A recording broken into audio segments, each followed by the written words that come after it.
Good afternoon. My name is Miss Conk, and today is October 22nd. It is Thursday. It's almost the end of the week, and I am frying some chicken. That's some chicken right there. When you fry chicken, you have to do what they call score the top or cut the top of the chicken, and these were large pieces of chicken. So when you fry chicken, it's important to manage the heat or temperature of the stove or oven when you cook, especially when you're frying anything you can fry or bake. You still have to adjust the temperature or the flame that you're cooking with. Right now it's on a lower flame. I can turn it down and adjust the temperature. So this is a gas stove and so for dinner I'm having fried chicken, and I'm gonna cook like a salad on the side or something like that. So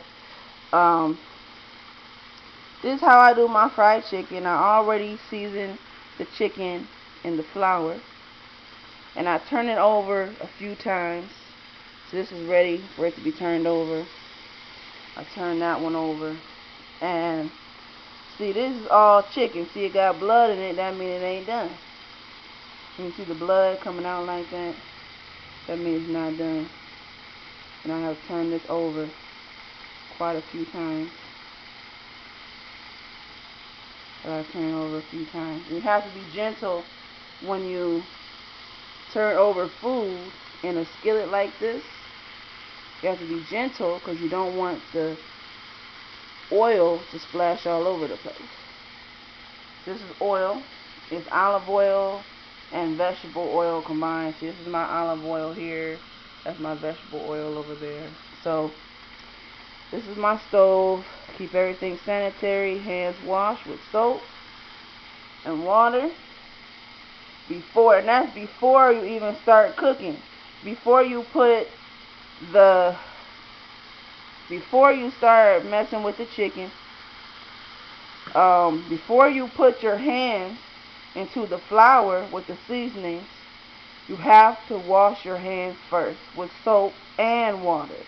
Not just with water, but with soap too, to sanitize your hands, because people use the restroom, will not wash their hands, and they'll immediately take the raw chicken without washing their hands. They just pee or doo-doo, wipe their butt. They come in, take the raw chicken, put it in the flour with all the seasonings. And what's on the seasonings? Doo-doo and pee.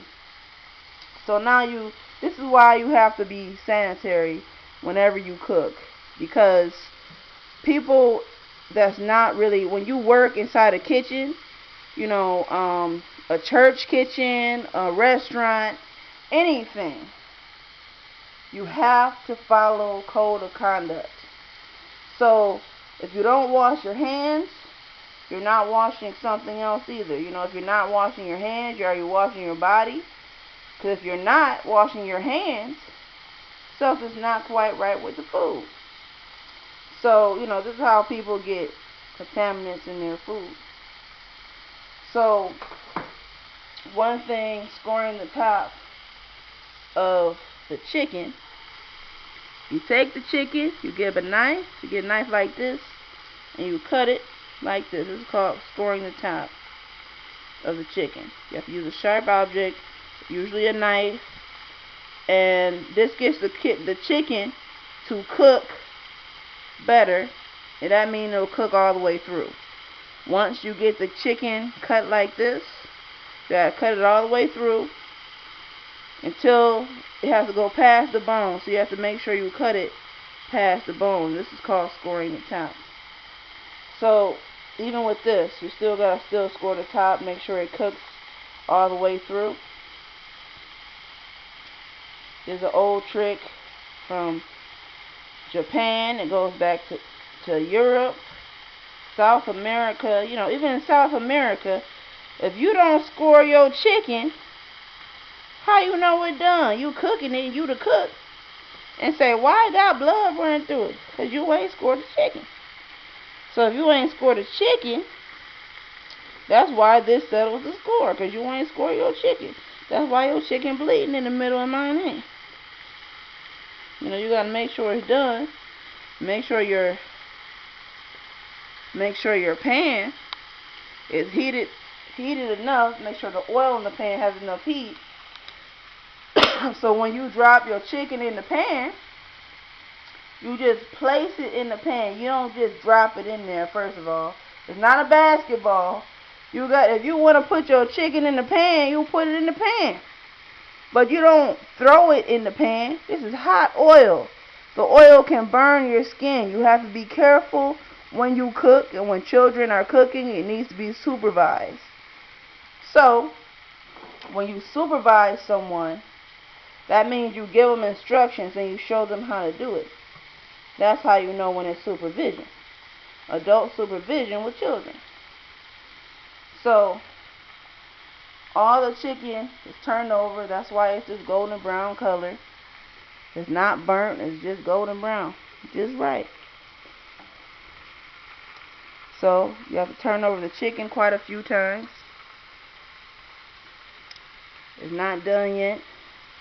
It needs to cook a few more minutes in the pan. Some of them are more done than others. So, if that part looks more done, that means you turn it over again.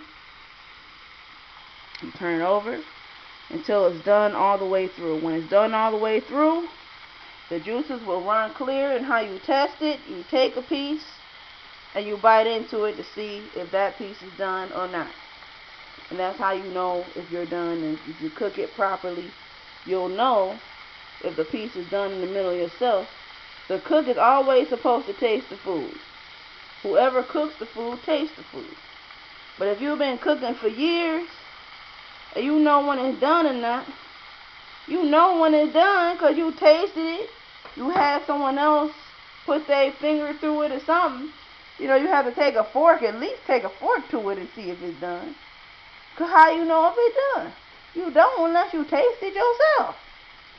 So if you ain't got a few pieces that cooked through, like this, it ain't quite done yet.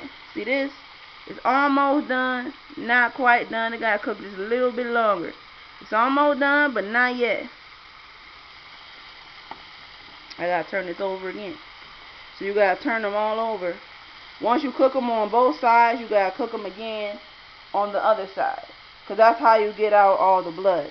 So you got to cook it. Even though there's blood in it already, you still have to cook it. Cook it all the way through.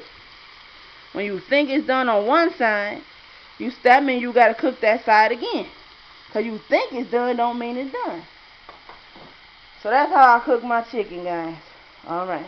Peace and blessings. This is Therza Cox.